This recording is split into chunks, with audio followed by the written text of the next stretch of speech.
on est 160 comme on a dit au début. Ces 160-là vont faire rayonner ça, puis le vidéo lui-même va être vu, donc ça va vraiment faire une boule de neige, une boule de lumière extraordinaire. Fait que un des grands rêves que j'ai aussi, au-delà de moi, ce que je mets en vidéo, c'est que je veux créer une espèce de compagnie de vidéos pour qu'on soit capable d'aller filmer plein de choses, de plein de gens qui font des choses extraordinaires et précieuses. Et quand on va avoir le centre multidimensionnel et l'éco-village, ça va être les premiers qui vont être des projets pilotes, puis après ça, on va faire des franchises, on va en faire d'autres à différents endroits du Québec et du monde. Beaucoup des activités qui vont se faire là vont être filmées. Ça peut être filmé en vidéo, ça peut être enregistré en audio. On va aussi avoir, on va s'équiper de tous les logiciels de transcription que tu prends l'audio puis c'est retranscrit par ordinateur pour faire des livres, parce qu'il y en a qui aiment mieux lire. Donc, on va essayer de ne plus perdre des connaissances précieuses parce que l'ignorance, c'est notre plus grand problème actuellement sur la Terre.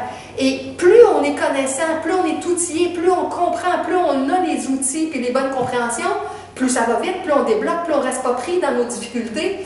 Alors, si on veut que ça aille mieux, il faut qu'on trouve des façons immortaliser, c'est un grand mot, mais en tout cas, immortaliser nos connaissances, nos connaissants, nos enseignants, faire en sorte qu'eux autres aussi, quand ils donnent un cours, puis s'ils veulent passer à d'autres choses, bien, si leur cours il est filmé, puis pour X raison, ça ne leur tente plus de le donner, il est immortalisé sur la pellicule. Alors, ça va être très important qu'on ait de plus en plus d'informations enregistrées et retranscrites. Et ceux qui voudront fonctionner par la foi, comme moi, vont le faire dans la gratuité. Alors, leur message va se répandre encore plus vite. Puis ceux qui sont plus insécures puis qui veulent absolument mettre des prix fixes, ben, ça va peut-être se répandre un petit peu moins vite, mais au moins ça va être quand même enregistré puis ça va être prêt à être diffusé pour ceux qui voudront l'acheter. Alors, bon, je conclue un peu toute mon histoire de partage personnel. Juste voir si je veux rajouter quelques notions plus spécifiques en finissant ça sur spécialement la spiritualité. Puis, OK, quelque chose que j'aimerais dire sur la spiritualité en comparaison de la religion. La religion, en général, c'est quand même quelque chose de spirituel. Ça vient du mot religare, qui est de se relier à quelque chose de divin, de très haut, de très subtil. Donc, les religions, une image qu'on peut avoir, c'est que c'est comme des perles dans un collier.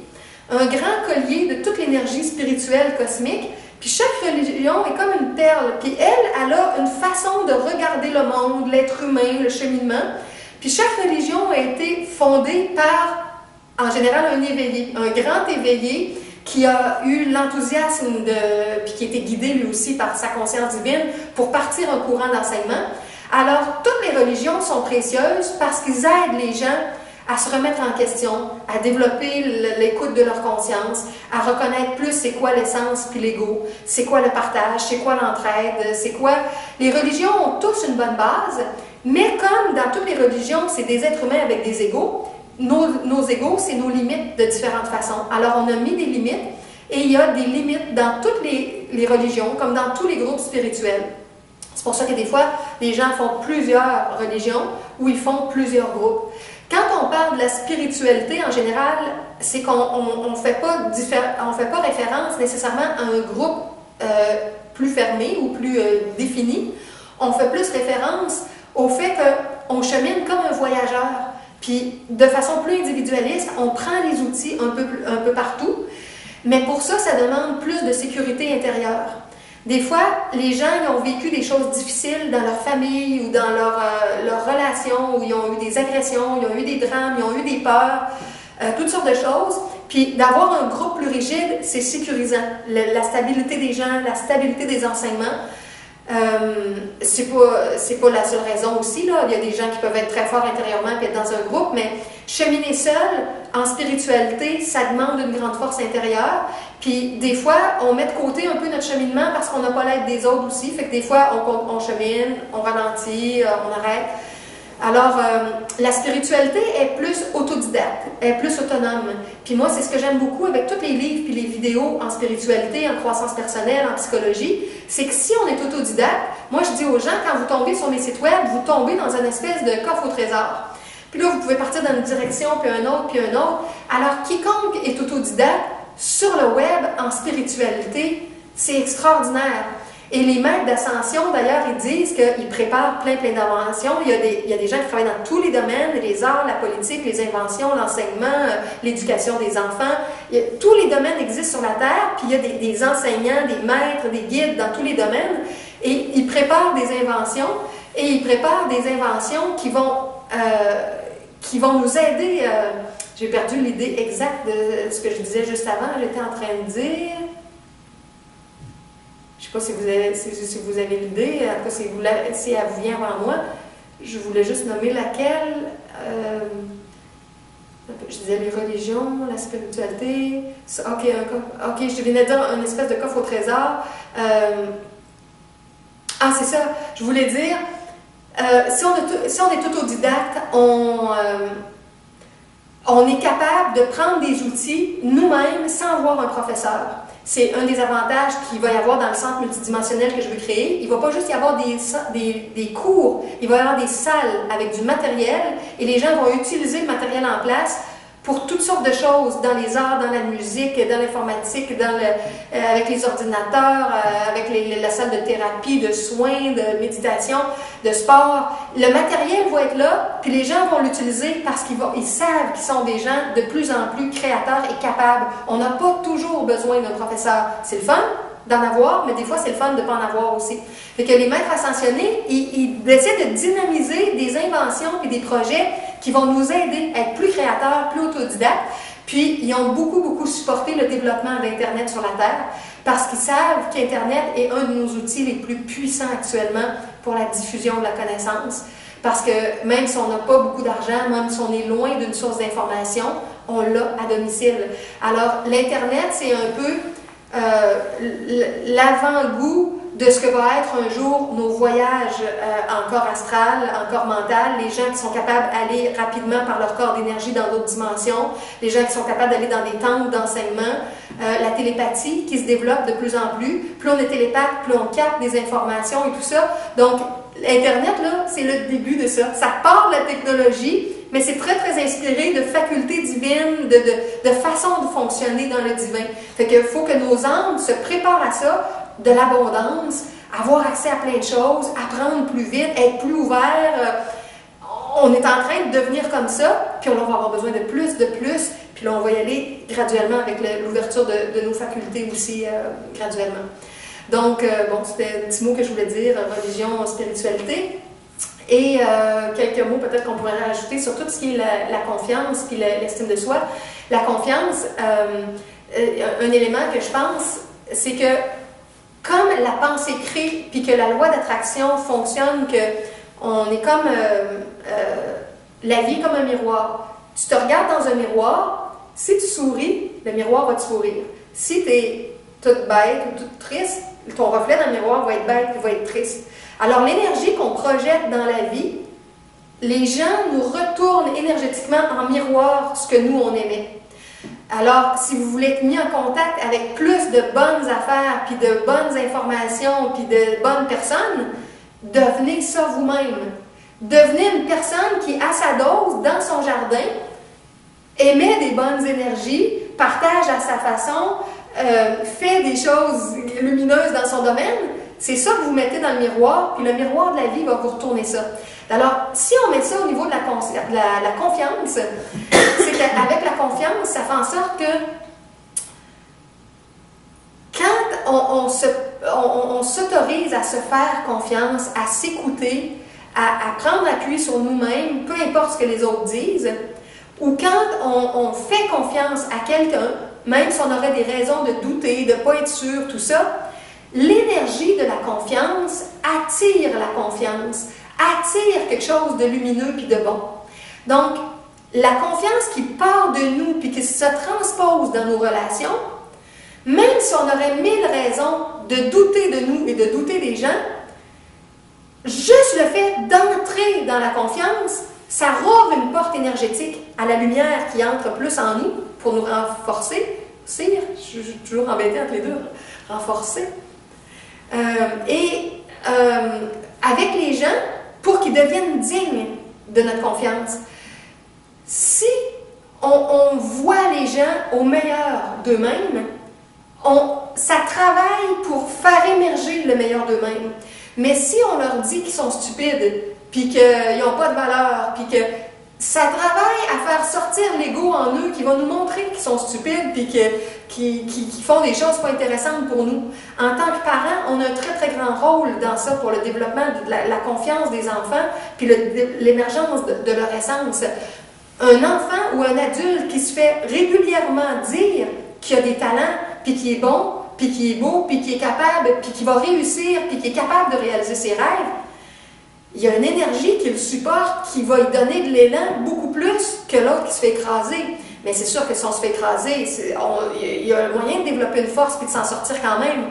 Mais c'est de se demander aussi, quand on se fait écraser, si on reçoit ça du miroir de la vie, des gens qui nous écrasent, est-ce que ça se pourrait que nous aussi, des fois, dans notre tête, on écrase subtilement des gens? Si on change nos patterns d'écrasement, puis de mésestime, puis de diminution des autres, on va recevoir en retour des gens qui vont nous retourner le même genre d'énergie. Fait que le fait d'avoir confiance en nous attire une énergie qui va agrandir cette énergie-là de confiance, puis d'avoir confiance en quelqu'un, ça va attirer le meilleur pour que le meilleur puisse se produire. Puis peut-être que la personne, elle s'était dit avant, « Ah ben moi, je ne remettrai pas son argent » ou « Moi, je vais y voler son invention » ou elle avait peut-être une idée croche derrière la tête. Mais tu témoignes, pas témoignes, mais t'exprimes tellement à la personne que tu sais qu'elle est lumineuse, que tu sais qu'elle est consciente, que tu sais qu'elle est bonne, que tu sais qu'elle est capable. Elle va devenir digne de ça, elle va témoigner de ça devant toi. Peut-être pas à 100%, mais à une bonne dose. Fait que c'est très, très important d'émaner le plus possible cette énergie-là et de court-circuiter nos égos qui vont nous dire « T'es pas capable, tu peux pas, il est pas capable, il peut pas, t'es méchante, il est méchant ». Tout ce discours-là négatif, c'est tous nos égos, nos vieux égos, puis ça s'enracine dans nos blessures du passé. On a vécu dans notre vie, on a vécu dans nos vies passées, puis là, on rejoue le même vieux disque qui s'est joué dans notre tête puis dans notre vie autrefois. Alors, on est appelé à court-circuiter ce disque-là, à le casser, à faire en sorte qu'on ne l'écoute plus le moins possible. Puis quand on a des pensées qui nous disent ça, on sait tout de suite que dans cette négativité-là, c'est pas notre soi divin, c'est pas notre esprit divin, notre Atman, c'est pas cette présence-là en nous qui nous parle, c'est un ego. Le nôtre, ou peut-être d'un être, d'un plan subtil que peut-être on entend aussi. Ça peut venir de toutes sortes d'endroits, les influences, mais court-circuiter ce discours-là pour revenir dans la lumière. Puis un des éléments que je pourrais rajouter qui dynamise beaucoup la confiance, c'est les décrets de lumière. Les maîtres ascensionnés ont donné cet outil-là à partir des années 30. Saint-Germain, qui était autrefois Joseph, le père de Jésus, qui a été Christophe Colomb, qui a été Merlin à l'époque du roi Arthur, c'est un grand être qui a eu plein de vies spirituelles. Francis Bacon, il a ascensionné il y a quelques siècles et il a développé un grand projet spirituel pour la Terre d'amener l'enseignement I Am, que le Je suis véritable, c'est notre conscience divine à l'intérieur de nous, dans la 7e dimension, et qu'on est toujours relié. On peut toujours faire appel à notre I Am, le qui on est, le Je suis en nous. Et tout cet enseignement-là, pour le commencer, là, il y a plein de livres, il y a plein d'affaires, tout ça, mais ils ont aidé les étudiants avec des décrets de lumière. Un décret, c'est une phrase positive qu'on peut dire qui reflète vraiment notre nature divine. Donc, je suis la bonté, je suis la force, je suis un être créateur qui réalise des projets merveilleux. Je suis une flamme de lumière qui purifie mon champ d'énergie et qui apporte la santé. Bon, je vous dis des petites phrases simples, là, mais il y en a là, de toutes sortes des décrets. Et les maîtres, ils en ont créé en texte, ils ont fait des chansons avec ça. Il y a des chansons reliées aux maîtres d'ascension. C'est très beau ce courant-là. Et quand on fait des décrets de lumière, on monte notre taux vibratoire, puis on sort de notre discours d'ego, puis on rentre plus dans notre discours de « je suis », qui on est véritablement. Fait qu'un outil que des fois on peut prendre si on est plus dépressif, si on manque de confiance, si on ne s'estime pas trop, si on est bas en vibration, ben, on s'arrange pour soit s'en créer nous-mêmes des décrets, ou soit s'acheter des textes qui existent. Moi, vous allez voir plein de références sur mon site sur l'Ascension, everyoneWeb.fr/ascension. Avec ça, je vous donne des pistes, puis vous pouvez avoir accès, puis il y en a des payants, il y en a des gratuits. Et moi, j'ai remarqué qu'il y a eu une période, entre autres, quand j'ai redécouvert un nouveau courant que je ne connaissais pas des maîtres d'ascension, il y a à peu près 1 an. Pendant 2 mois, j'en faisais tous les jours, parce que j'avais des nouveaux textes, des nouveaux décrets, puis j'ai dit, bon, je vais les mettre en application. Puis je faisais entre 20 minutes à 1 heure de décret par jour, que je m'assoyais tranquille, puis des fois avant ou après, je faisais un petit peu de méditation.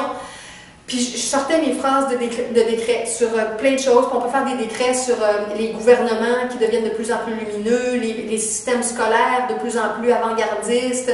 On peut faire des décrets pour les policiers, les pompiers, les gens qui travaillent en entretien, n'importe quoi. Tout ce qui existe, on peut créer un décret de lumière pour envoyer une bonne énergie dans ça, dans notre vie ou pour eux. Et fait que j'avais toute une série de décrets, puis tu fais ça, puis quand tu as fini après une demi-heure, toute ta vibration est montée, tu es recentré, tu es plus dans ton énergie pure au lieu d'être dans ton discours d'ego, puis tu as mis dans ton aura plein de bonnes énergies. Fait que ces énergies-là que tu viens de mettre pendant une demi-heure, ça attire après ça des énergies. Donc, ça va aimanter d'autres personnes, d'autres situations, d'autres informations, d'autres livres. Alors, c'est incroyable comme ça a boosté mon cheminement. Depuis le courant des maîtres d'ascension, entre autres avec Kim Michaels, puis Ask Real Jesus, c'est tout ce qui s'est passé, là. Ça va vite, ça va vite. Il y a des gens que je veux recontacter, que je veux leur écrire, je veux les inviter, puis je trouve même pas le temps. Ça va tellement vite, tout ce qui se passe dans ma vie, puis les nouvelles informations, puis les nouveaux projets, puis les nouvelles affaires. Fait que préparez-vous à ça. Plus vous allez avoir des outils efficaces, plus vous allez les appliquer, que ce soit 10 minutes, 15 minutes, une demi-heure, vous allez voir que ça va donner des résultats, puis votre vie va commencer à s'accélérer de plus en plus. Fait que je m'arrête là-dessus pour tout le volet conférence. Maintenant, on va faire un petit temps pour les questions-réponses. Aimeriez-vous qu'on s'arrête un instant pour que vous faire une pause pipi, quelque chose comme ça, ou vous êtes bien... ceux qui veulent faire une pause, levez la main. Une pause? Non, pas directement? OK. On va faire une petite pause. Je vais arrêter la caméra, puis on va reprendre après pour les questions-réponses.